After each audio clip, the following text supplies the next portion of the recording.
नमस्कार विद्यार्थी मित्रांनो.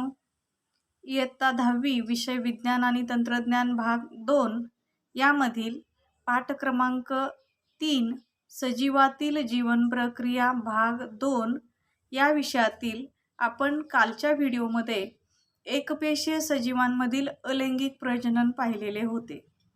आज आपण या व्हिडिओमध्ये बहुपेशीय सजीवांमधील अलैंगिक प्रजनन कसे असते याविषयी अधिक माहिती घेणार आहोत.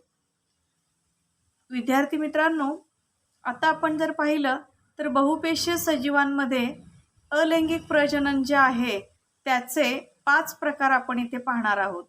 पहिला प्रकार आहे खंडीभवन, दुसरा आहे पुनर्जनन, त्यानंतर तिसरा प्रकार आहे मुकुलायन, चौथा आहे शाकीय प्रजनन आणि पाचवा आहे बीजाणू निर्मिती. विद्यार्थी मित्रांनो, आपण जर पाहिलं या प्रत्येक प्रकारामध्ये तर खंडीभवन हा जो प्रकार आहे, खंडीभवनलाच आपण इंग्रजीमध्ये फ्रॅगमेंटेशन असे म्हणतो. फ्रॅगमेंटेशन या शब्दातच अर्थ आहे, फ्रॅगमेंट म्हणजे तुकडा आणि म्हणजेच खंड असे याला आपण म्हणतो. म्हणजेच हा अलैंगिक प्रजननाचा प्रकार बहुपेशीय सजीवांमध्ये आढळतो. या प्रकारात जनक सजीव म्हणजे मूळ पेशी जी असते किंवा जनक सजीव जो असतो त्याच्या शरीराचे अनेक तुकडे होऊन प्रत्येक तुकडा हा नवजात सजीव म्हणून जीवन जगू लागतो. जसे की शैवाल, उदाहरणार्थ शैवाल. आता शैवालमध्ये स्पायरोगायरा हा जो घटक आहे किंवा सायकॉन या ग्रुपमधला सायकॉन सारख्या स्पंज या प्रकारात मोडणाऱ्या सजीवांमध्ये या प्रकारे प्रजनन होत असते. आता यामध्ये आपण जर पाहिलं तर पहा, इथं आपण जर पाहिलं तर हे बघा, हा जनक स्पायरोगायरा आहे. या जनक स्पायरोगायरापासून त्याचे जेवढे तुकडे होतील, समजा आता इथून हा तुकडा झाला असेल तर इथून या तुकड्यापासून हा नवीन स्पायरोगायरा तयार होईल आणि या तुकड्यापासून हा नवीन स्पायरोगायरा तयार होईल.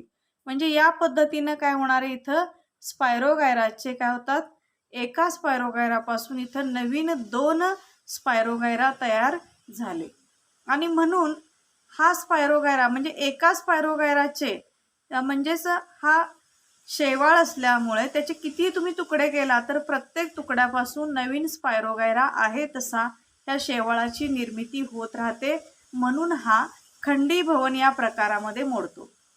स्पायरोगायराला ज्यावेळी मुबलक पाणी आणि पोषक द्रव्ये उपलब्ध असतात त्यावेळी त्याच्या तंतूची वेगाने वाढ होऊन ते तंतू छोट्या छोट्या तुकड्यांमध्ये खंडीभवित होतात. प्रत्येक तुकडा नवजात स्पायरोगायराचा तंतू म्हणून जगतो आणि त्यामुळे स्पायरोगायराचं जसं आहे तसं सायकॉनचं देखील आहे. सायकॉन हा समुद्राच्या तळाशी वाढत असतो. हा जो सायकॉन आहे, सायकॉनच्या शरीराचे जर अपघाताने छोटे छोटे तुकडे झाले तर प्रत्येक तुकड्यापासून नवीन सायकॉन तयार होतो. विद्यार्थी मित्रांनो, आपण सायकॉन जर बघितला तर समुद्राच्या तळाला चिकटलेला हा स्पंज असतो. पूर्ण त्याचं शरीर जे आहे ते सच्छिद्र असतं, म्हणजे त्याला छिद्र असतात आणि याचे तुम्ही किती जरी तुकडे झाले तरी तो प्रत्येक तुकडा पुन्हा काय करतो, नव्यानं सायकॉन तयार करतो. म्हणजे त्याच्यामध्ये ही खंडीभवन, तुकड्यापासून नवीन स्पायरोगायरा तयार होणे किंवा एका तुकड्यापासून नवीन सायकॉन तयार होणे, ह्या प्रकाराला आपण खंडीभवन असे म्हणतो. यानंतर पुढील प्रकार आहे पुनर्जनन. पुनर्जनन म्हणजेच रिजनरेशन. आता यामध्ये आपण जर पाहिलं पुनर्जननामध्ये तर तुम्हाला माहीत असेलच की धोक्याच्या वेळी पाल स्वतःची शेपटी तोडून टाकते. विद्यार्थी मित्रांनो, आपण बऱ्याच वेळेला पाहतो की भिंतीवरची जी पाल असते तिची शेपटी तुटलेली आपल्याला दिसते. म्हणजे ही जेव्हा पाल धोक्याच्या कंडिशनमध्ये असते किंवा जेव्हा शत्रूनं त्याच्यावरती हल्ला केलेला असतो तेव्हा ती पाल किंवा शेपटी काय करते, त्याची स्वतःची शेपटी तोडून टाकते ती आणि आपला राहिलेला शरीराचा भाग उरवत तो आपला जीव वाचवून ती तिथनं पळ काढते. कालांतराने तोडून टाकलेला शेपटीचा भाग जो असतो तो पुनर्जनित केला जातो. म्हणजे परत ती शेपटी कट झालेला पार्ट जो आहे तिथून त्याला परत काय होते, नव्यानं शेपटी तिथं तयार होते हा मर्यादित पुनर्जननाचा प्रकार आहे. पण मुलांनो, प्लानारिया हा असा प्राणी आहे की तो विशिष्ट परिस्थितीमध्ये सुद्धा स्वतःच्या शरीराचे 2 तुकडे करतात आणि प्रत्येक तुकड्यापासून शरीराचा उर्वरित भाग तयार करून 2 नवजात प्राणी तयार होतात. यालाच आपण पुनर्जनन असे म्हणतो. विद्यार्थी मित्रांनो, प्लानारिया जर आपण पाहिला तर ह्या प्लानारिया, आता आपल्याला समोर इथं आकृती आहे, ह्या प्लानारियामध्ये आपण पाहिलं तर हे बघा, हा काय आहे, हा जनक प्लानारिया आहे आणि याच्या शरीराचे काय झाले, आपण इथं एक त्याचा तुकडा झालेला आहे, म्हणजे हा एक त्याचा प्लानारिया आणि पुन्हा या तुकड्यापासून इथं काय झालेलं आहे, याचं पुन्हा या तुकड्यापासून परत इथं नवीन प्लानारिया तयार झाला. म्हणजे इथं काय झालं की विशिष्ट परिस्थितीमध्ये शरीराचे 2 तुकडे करतात आणि त्या प्रत्येक तुकड्यापासून पुन्हा उर्वरित भाग तयार करून 2 नवजात प्राणी इथे तयार होतात. यालाच पुनर्जनन असे म्हणतात. आता इथं ही जी त्याची कॅपॅसिटी आहे, म्हणजे ही जे त्याची ते वैशिष्ट्यपूर्ण घटक हा जो त्याच्यात आढळून येतो, यालाच आपण म्हणायचे रिजनरेशन. म्हणजे ही शक्ती, ही पॉवर त्याच्यामध्ये असल्यामुळं हा पुनर्जननाचा प्रकार आपल्याला इथं आढळून आला. यानंतर तिसरा घटक आहे मुकुलायन. मुकुलायन प्रकार जो आहे, मुकुलायनमध्ये आपण जर पाहिलं, मुकुलायन म्हणजे बहुपेशीय सजीवांमधील अलैंगिक प्रजननाचा हा तिसरा प्रकार आहे मुकुलायन. आपण आकृतीमध्ये पाहताय, मुकुलायन हा आपल्याला हायड्रामध्ये दिसून येतो. आता हायड्रा हा सुद्धा बहुपेशीय प्राणी आहे, पण हा पाण्यामध्ये समुद्राच्या तळाशी आपल्याला आढळून येतो. आता आपण जर पाहिलं तर पूर्ण वाढ झालेल्या हायड्राला जर पोषक वातावरण मिळाले, म्हणजे जर याला चांगलं वातावरण मिळालं, तर त्याच्या शरीर भित्तिकेवर विशिष्ट ठिकाणी पुनर्जनन पेशींच्या विभाजनाने फुगवटा तयार होतो.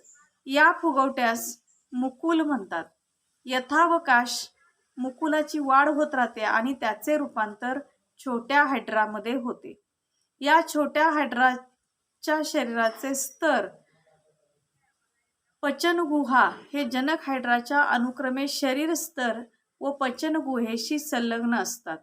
या छोट्या हायड्राचे पोषण जनक हायड्राद्वारे होते. ज्यावेळी छोट्या हायड्राची वाढ स्वतःचे अस्तित्व टिकण्या इतपत होते, त्यावेळी तो जनक हायड्रापासून वेगळा होतो आणि नवजात हायड्रा म्हणून निरावलंबी जीवन जगू लागतो. विद्यार्थी मित्रांनो, आपल्याला आकृतीमध्ये स्पष्ट दिसतंय की आपण इथं पाहतोय की हा जनक हायड्रा आहे. या जनक हायड्राचे काही ठिकाणी आपण आता बघितलं तर शरीराच्या या बाजूला या ठिकाणी काय होतं की याला काय होतं, थोडासा फुगवटा येऊन असा मुकुल तयार होतो.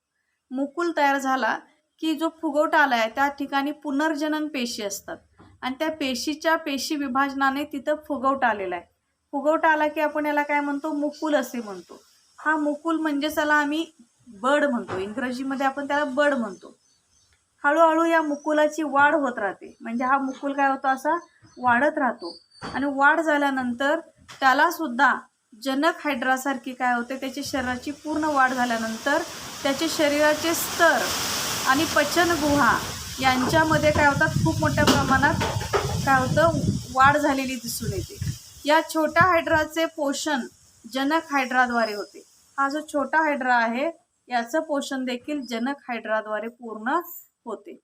आणि त्यानंतर आपण जर पाहिलं तर हा जो जनक हायड्रा आहे, तो जनक हायड्रा त्यानंतर हायड्रा काय करतो, नवीन मुकुलाचं काय करतो, पूर्णपणे पोषण करतो.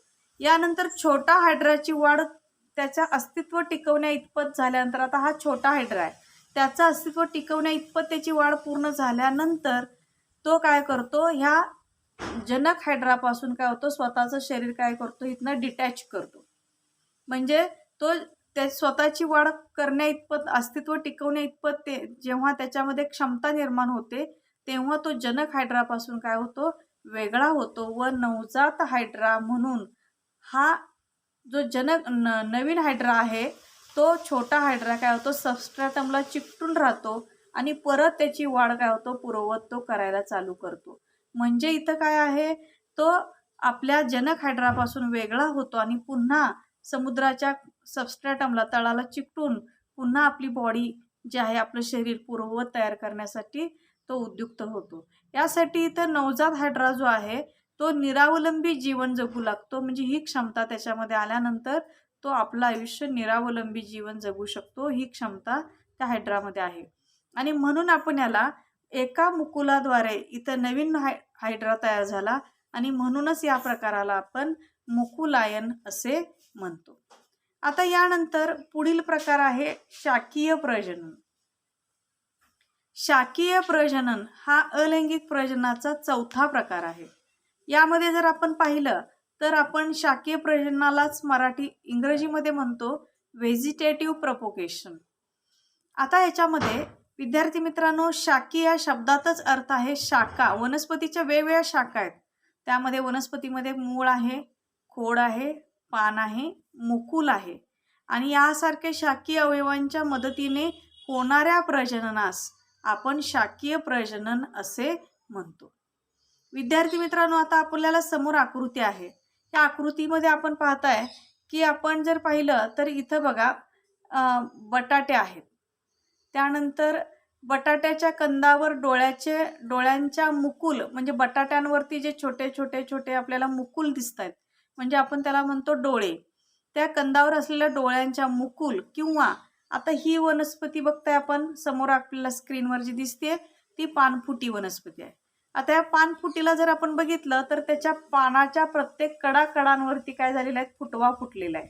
म्हणजे हा प्रत्येक पानफुटीच्या पानांच्या कडावर असलेल्या मुकुलांच्या सहाय्याने शाकीय प्रजनन केले जाते.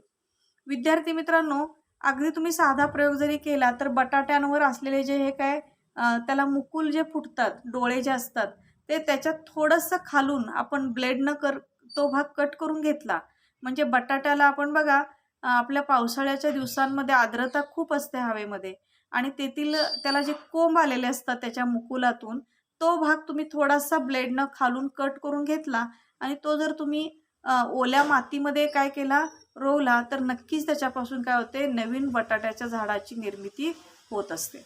याशिवाय तुम्ही जर ह्या पानफुटीमध्ये पाहिलं तर पानफुटीमध्ये सुद्धा आपण जर पाहिलं तर या पानफुटीमध्ये सुद्धा पानांच्या कडाकडांवरती तुम्ही पाहताय या पानांच्या कडाकडांवरती काय होते, नवीन रोप आलेलं आपल्याला दिसतंय. आणि मग तुम्ही हा भाग तिथून म्हणजे आपण जर बघितलं तर हा भाग इथून कट केला आणि मातीमध्ये रोवला ओल्या मातीमध्ये तर नक्कीच त्याच्यापासून नवीन पानफुटीची वनस्पती तयार होऊ शकते. म्हणजे इथं काय झालं मुलांनो, हा बटाटा आहे, हा कंदमूळ आहे की ज्याच्यापासून नवीन वनस्पती आली. त्यानंतर हे बघितलं तर हे पान आहे, ह्या पानापासून नवीन वनस्पती तयार झाली. म्हणजे इथं काय झालं, हे वनस्पतीच्या वेगवेगळ्या शाखांपासूनच नवीन वनस्पती तयार होते. म्हणजे हे अलैंगिक प्रजनन आहे.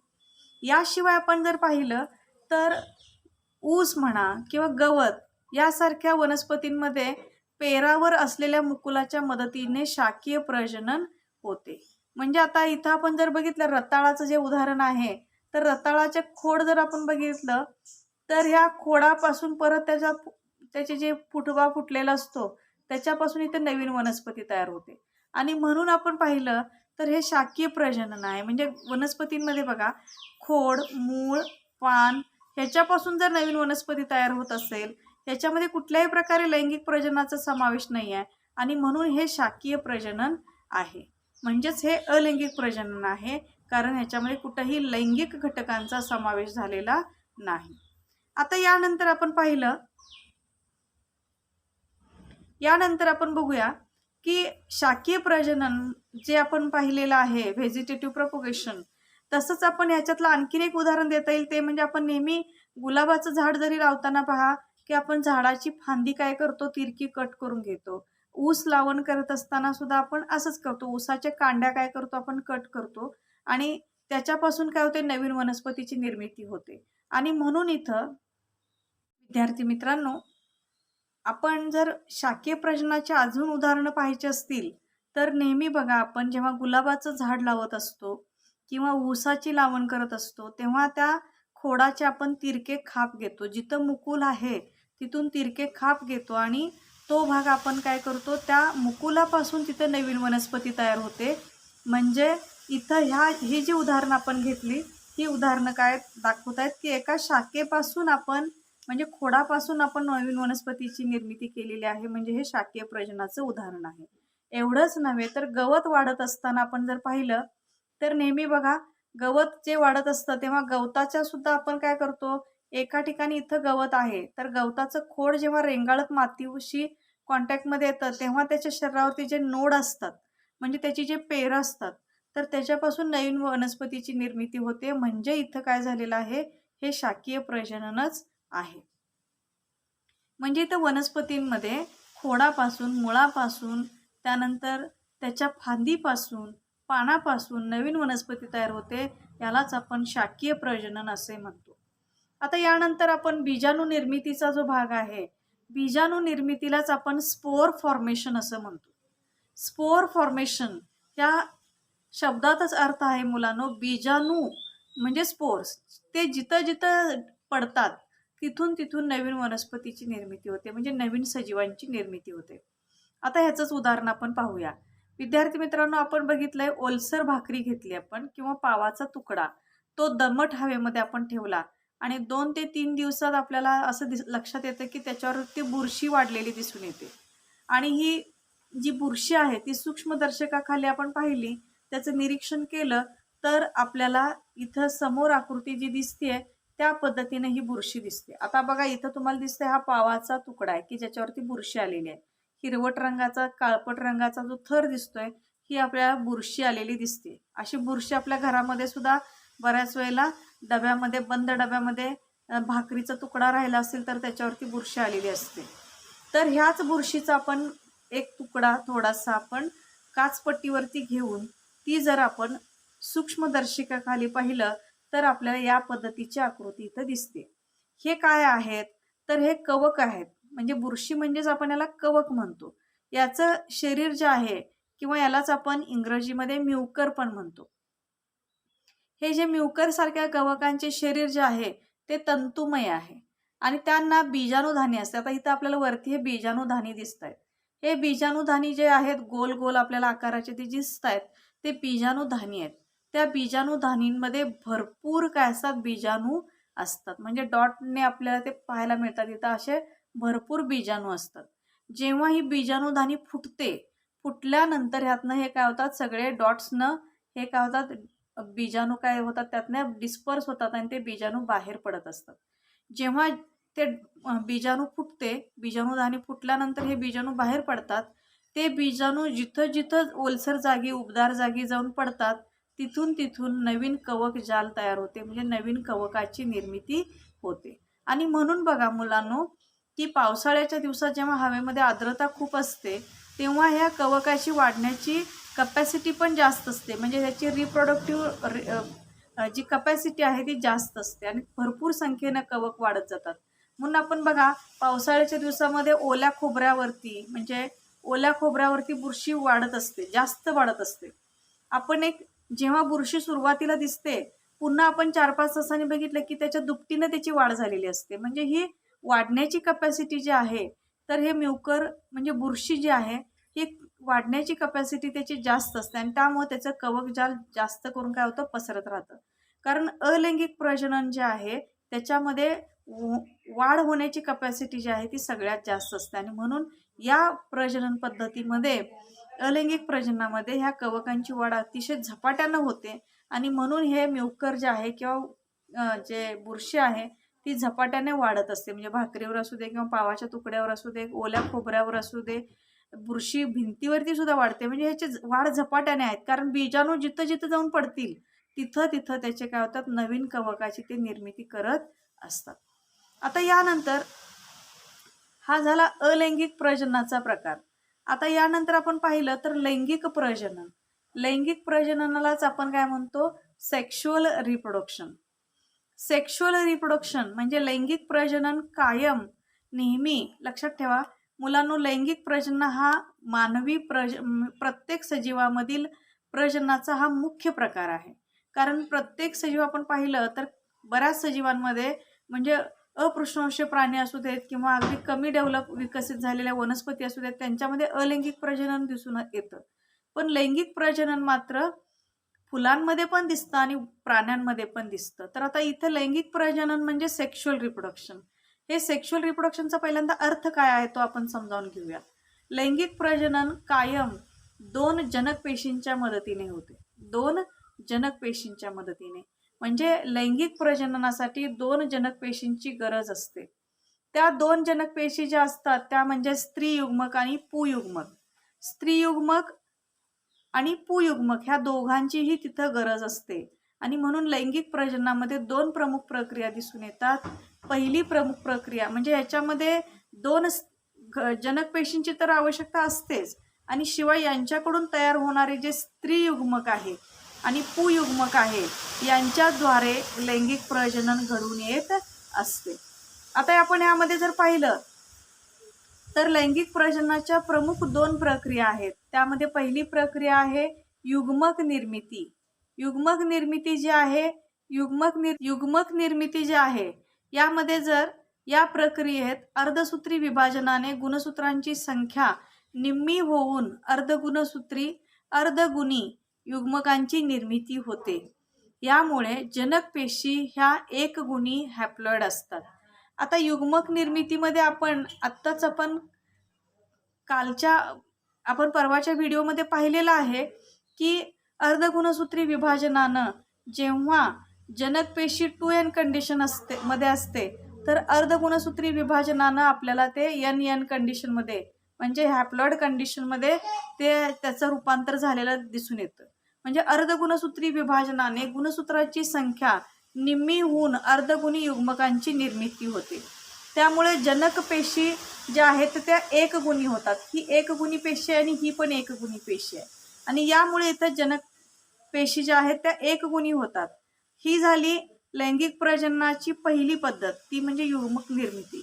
आता दुसरी पद्धत आहे ती म्हणजे फलनाची. फलन म्हणजेच फर्टिलायझेशन.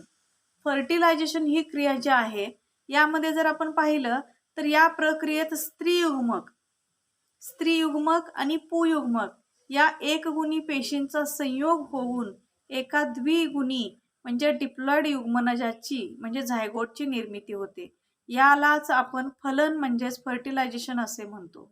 हा युग्मनज सूत्री विभाजनाने विभाजित होऊन भ्रूण तयार होतो व या भ्रूणाची वाढ होऊन नवजात जीव तयार होतो.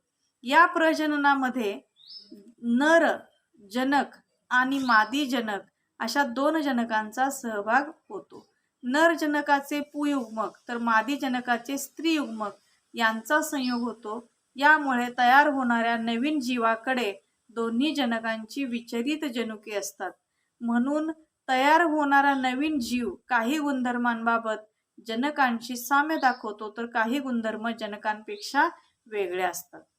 जननिक परिवर्तनामुळे सजीवात विविधता दिसून येते आणि ही विविधता सजीवास बदलत्या वातावरणाशी जुळवून घेण्यास व आपले अस्तित्व टिकवण्यास मदत करते. त्यामुळे वनस्पती व प्राणी नामशेष होण्यापासून स्वतःस वाचवू शकतात. विद्यार्थी मित्रांनो, जेव्हा फलनाची क्रिया असते तेव्हा स्त्रीयुग्मक हा काय असतो n कंडिशनचा, पुयुग्मक सुद्धा n कंडिशनचा आणि ह्यांच्यामध्ये काय होतं क्रॉसिंग होऊन यांच्यापासून 2n कंडिशनचा म्हणजे डिप्लॉइड झायगोटची म्हणजे युग्मनजाची निर्मिती होते. यालाच आपण फलन क्रिया म्हणतो. या क्रियेमध्ये युग्मनज सूत्री विभाजनाने विभाजित होऊन म्हणजे हा गर्भ तयार झाला की याच्यामध्ये हळूहळू सूत्री विभाजन चालू होतं. सूत्री विभाजन झाले की याच्यामध्ये भरपूर पेशी तयार होतात आणि पेशी तयार जशा पेशीची संख्या वाढत जाईल तसं इथं भ्रूण निर्मिती व्हायला लागते. ही भ्रूणाची वाढ होऊन नवजात जीव तयार होतो. या प्रजननामध्ये नर जनक जो असतो आणि मादी जनक जे असते ह्या 2 जनकांचा सहभाग होतो. नर जनकाचे पुयुग्मक तर मादी जनकाचे स्त्रीयुग्मक यांचा संयोग होतो. म्हणजे आता इथं नर जनक असेल तर ह्याच्यामध्ये n आणि मादी जनकाचं स्त्रीयुग्मक यांच्यामध्ये काय होते, संयोग होते आणि यापासून दोन्ही जनकांची विचरित जनुके असतात, म्हणून तयार होणारा नवीन जीव हा काय होतो, काही गुणधर्मांबाबत जनकांशी साम्य दाखवतो, तर काही गुणधर्म जनकांपेक्षा त्याच्यामध्ये वेगळे असतात. वेगळे असतात म्हणजे याचा अर्थ आहे, कारण इथं दोन वेगवेगळी युग्मकं एकत्र येत असतात आणि म्हणून काही गुणधर्म यांच्यामध्ये वेगळे येतात. जननिक परिवर्तनामुळे सजीवात विविधता निर्माण होते. ही विविधता सजीवास बदलत्या वातावरणाशी जुळवून घेण्यास व आपले अस्तित्व टिकवण्यास मदत करते आणि म्हणूनच लैंगिक प्रजननामध्ये नेहमी लक्षात ठेवायचं, विविधता निर्माण होते. म्हणजे लैंगिक प्रजननामध्ये जनकामध्ये असणारे गुणधर्म आणि त्याच्यापासून तयार होणाऱ्या अपत्य निर्मितीमध्ये असणारे गुणधर्म ह्यात फरक असतोच. त्यामुळे वनस्पती व प्राणी नामशेष होण्यापासून स्वतःस वाचवू शकतात. हा लैंगिक प्रजननाचा एक अतिशय महत्त्वाचा फायदा आहे. विद्यार्थी मित्रांनो, आज आपण इथं थांबूया. वनस्पतींमधील लैंगिक प्रजनन कसं असतं ते आपण नेक्स्ट व्हिडिओमध्ये पाहणार आहोत. धन्यवाद.